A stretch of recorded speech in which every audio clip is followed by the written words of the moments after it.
accidentally deleted your YouTube channel or lost access to it. Don't worry. This 2025 updated guide will show you the fastest and easiest way to recover your deleted YouTube channel step by step. Let's jump right in and get your channel back. First is open a new tab and search youtube.com/support and search for it. After that, click the 3 lines on the left top. Tap the option Submit Feedback. From here, select the second option and click Next. Here are the option. From here, tap the Something Else. And here type Describe your feedback, why you delete it, and capture a screenshot after filling up those information. Click the We may email you for more information or updates, and lastly, click Next.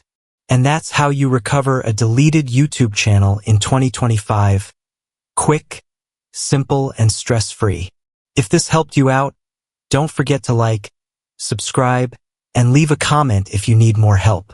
Thanks for watching, and I'll see you in the next one.